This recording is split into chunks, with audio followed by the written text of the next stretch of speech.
இன்னொரு பத்திரிக்கையாளர் ஜீவாட்ட கேட்டுட்டு உங்கள்கிட்ட ஜீவா நீங்கள் எப்படி பார்க்குறீங்க இந்த நிகழ்வு? இல்லை, இந்த அவர் அவருடைய அரசியல் பேட்டர்னே பார்த்தீங்கன்னா தொடர்ச்சியாக இதுவரை இல்லாத அளவுக்கு முதன்முறையாக அப்படிங்கிற மாதிரி தான் இருக்குது. அது ஒரு சினிமா ஷூட்டிங்கில் ஒரு படத்துக்கான ஹைப் கொடுக்குற மாதிரி தான் ஒவ்வொரு விஷயமும் நடந்துக்கிட்டு இருக்குது. எல்லா விஷயமும் ஒரு இயல்பான அரசியல்வாதியாக, ஒரு மக்களுக்கான அரசியல் பேசுபவராக அவருடைய நடைமுறை இருந்ததே கிடையாது. இந்த கான்செப்டுங்கிறது அடிப்படையான அரசியல் மரபுக்கே எதிரானது. ஒரு பாதிக்கப்பட்டவங்களை பஸ் பிடிச்சி வரேன், 5 ஸ்டார் ஹோட்டலில் ரூம் போகிறேன், உங்கள்கிட்ட கேதம் கேட்குறதுக்கு 5 ஸ்டார் ஹோட்டலில் ரூம் போட்டு கேட்பதே இது சொல்லவே நமக்கு ரொம்ப ஒரு பொருத்தமில்லாத தன்மையாக இருக்குது. அது ஒரு அரசியல்வாதி இதை செய்கிறார் அப்படிங்கிறது. ஏன்னு கேட்டிங்கன்னா, இந்த மாதிரியான துக்க வீடுகளில் இருந்து தான் பல அரசியல்கள் வரும். பல அரசியல் மரபுகள் நாகரிகங்கள்லாம் கூட திருமண வீடுகளை வர்றதை விட துக்க வீடுகளில் நிறையா வரும். அரசியல் நாகரிகம் கருதி அப்படிங்களாம் பல்வேறு விஷயங்கள் வரும். ஆனால் இப்படி ஒரு துக்க வீட்டை அணுகின உலகத்திலேயே ஒரே அரசியல்வாதியாக விஜய் அவர்கள் மட்டும்தான் இருக்கிறாங்க. இந்த 41 குடும்பங்களை இப்படி வந்தது. அது மட்டும் இல்லாமல் மக்களும் இந்த அளவுக்கு இருக்கிறாங்கங்கிறதும் இந்த இடத்துல நம்ம கவனிக்க வேண்டிய விஷயம். விஜய் மட்டும் இல்லை, விஜய் மாதிரியான தலைவர்கள் உருவாவதற்கு அதுக்கு தகுந்த மாதிரியான ரசிகர்களும் மக்களும் இருக்கிறாங்கங்கிறதும் நம்ம கவனிக்க வேண்டிய ஒரு விஷயமாக தான் இருக்குது. ரொம்ப நம்ம அரசியல்படுத்தாமல் மக்களை விட்டுட்டோமோ அப்படிங்கிற ஒரு ஆதங்கம் தான் வருது. இல்லைனா இப்படியெல்லாம் ஒரு சூழல் நடக்காது. இதுக்கு ஒரு கொந்தளிச்சிருக்கணும். அதாவது மக்கள் கொந்தளிச்சிருக்கணும், ஒரு அறச்சீற்றம் வந்திருக்கணும்.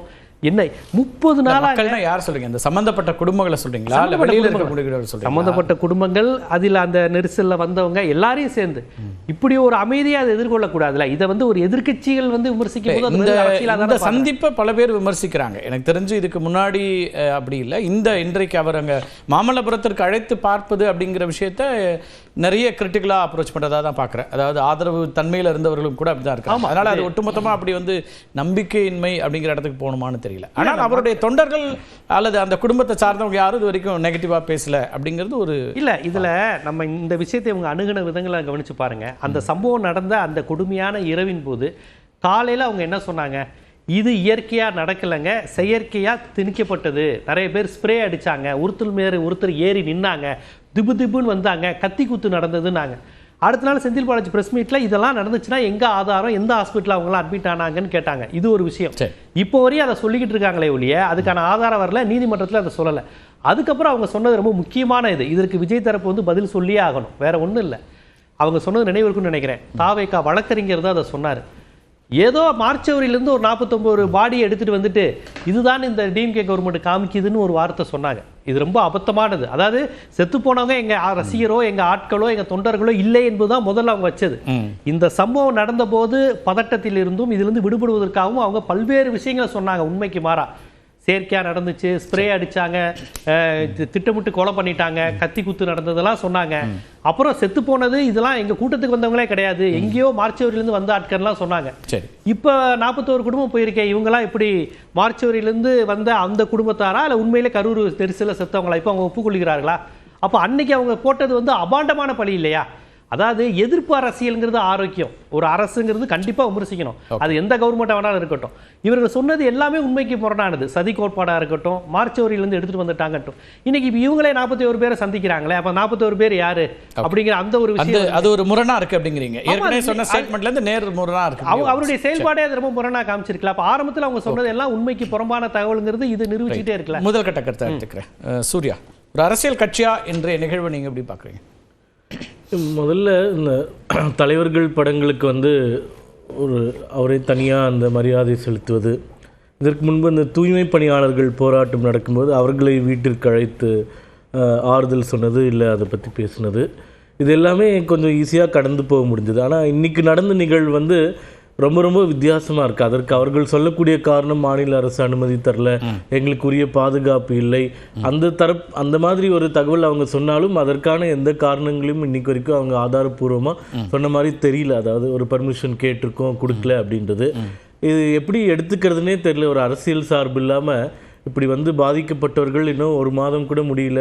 நம்ம மத பழக்க வழக்கங்கள் படி ஒரு மாதம் துக்கம் அனுசரிப்பாங்க, நிறைய சடங்குகள் இருக்கும். அதை எதிர்கொண்டு இருக்கக்கூடிய ஒரு சூழ்நிலையில் இப்படி பஸ் பிடிச்சி வர வைக்கிறது, ஒரு 5 ஸ்டார் ஹோட்டலில் உட்கார வைக்கிறது, போய் பார்ப்பது, இது மக்கள் எப்படி எடுத்துக்கிறாங்கன்னு நம்மளுக்கு தெரியல. ஒருவேளை தேர்தல் வந்தாலோ இல்லை வேறு ஏதாச்சும் ஒரு சர்வேஸோ இல்லை ஏதாச்சும் பண்ணாதான் நம்மளுக்கு தெரியும். பட் அந்த அவுட் செட் அது வந்து ரொம்ப ஆச்சரியமாக இருக்குது பார்க்குறதுக்கு. இந்த மாதிரி நடக்க முடியுமா அப்படின்னு சொல்லிட்டு. ஏன்னா இன்றைக்கி வந்து தமிழ்நாட்டில் ஒன்றும் நிலைமை அவ்வளோ மோசமாக இருந்துடல. அவர் நினச்சா கரூருக்கு போய் பார்ப்பதற்கு நிச்சயமாக நிறைய வழிமுறைகள் இருக்குது. அதற்கான பாதுகாப்பு கோரலாம், இல்லை அவர்களே கூட ஒரு கட்டுப்பாடை விதித்து அவர்கள் குடும்பங்களுக்கு போய் பார்த்துருக்கலாம். இப்போது இது ஏன் பண்ணாங்கன்னு இன்றைக்கி வரைக்கும் புரியல. இது ஒரு கரெக்டான ஒரு ஸ்ட்ராட்டஜி அப்படின்றது.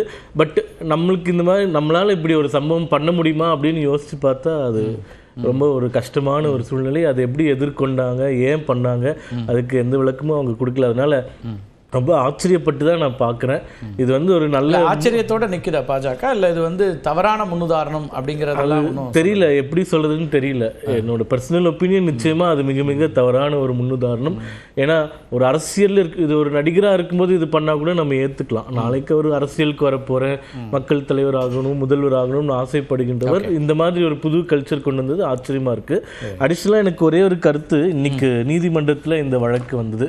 இப்போ நீங்கள் சொன்னீங்களா 25 பர்மிஷன் வாங்கினாங்க, கேட்டாங்க, 26 கொடுக்கப்பட்டது. ஆனால் டிவிகே தரப்பில் வந்து ஒரு வாதம் வைக்கப்பட்டிருக்கு. அதாவது தலைமை நீதியரசர்கிட்ட இந்த மீட்டிங்க்கான பெர்மிஷன் வந்து ஆகஸ்ட் மாதமே நாங்கள் கேட்டோம்.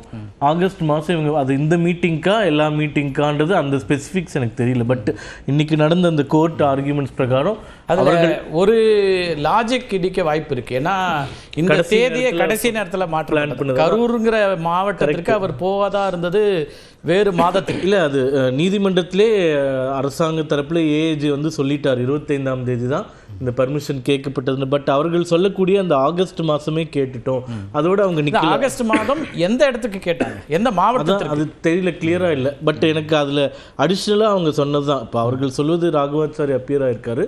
தாவேகா தரப்பில் என்ன சொல்கிறாருன்னா, எங்களுக்கு முன்கூட்டியே வந்து டைம் கிடைத்திருந்தால் நிச்சயமாக நாங்கள் சரியான ஏற்பாடுகளை செய்திருப்போம்.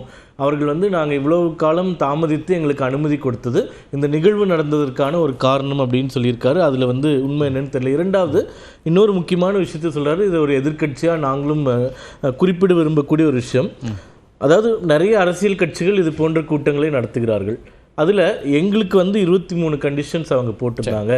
சில கட்சிகளுக்கு 11 கண்டிஷன்ஸ் போட்டிருந்தாங்க. இன்னும் சில கட்சிகளுக்கு எந்த கண்டிஷனுமே போடாமல் மீட்டிங்க்கு பர்மிஷன் கொடுத்தாங்கன்னுலாம் சொல்கிறாங்க. இப்போ இதில் எந்த கட்சிகளை அவங்க குறிப்பிடுறாங்க அப்படின்றது ஒருவேளை தாவேகா தரப்பில் இருக்காது, வாய்ப்பே இல்லை. பட் அது அவங்க என்ன கேட்குறாருன்னா, நீதிமன்றத்துக்கிட்டே என்ன கேட்குறாங்கன்னா, கட்சி சார்ந்து இது போன்று மாறி மாறி விதிமுறைகள் போடுவதால் குழப்பம் ஏற்படுகின்றது. அப்போ இது ஒரே மாதிரியா அனைத்து கட்சிகளுக்கும் இருக்கிற மாதிரியான ஒரு வரைமுறையை உருவாக்க நீங்க தான் ஒரு விளக்கம் சொல்லணும் சூர்யா. ஏன்னா விஜய் ஒரு குற்றச்சாட்டை முன் வச்சிருந்தாரு. இதையே RSS தலைவர்களுக்கோ பிரதமருக்கோ அமித்ஷாவுக்கோ இந்த கண்டிஷனை போடுவாங்களா காவல்துறைன்னு திருவாரூர்ல நின்று கேட்டதாக நினைவு. நீங்க சொல்லணும், உங்களுக்கு கண்டிஷன் இருந்ததா இல்லையா? எல்லா கண்டிஷன்ஸ் இருந்தது. பட் அந்த இடம் அவருக்கு நீங்க ஒரு மறுப்பை சொல்லிருக்கீங்களா?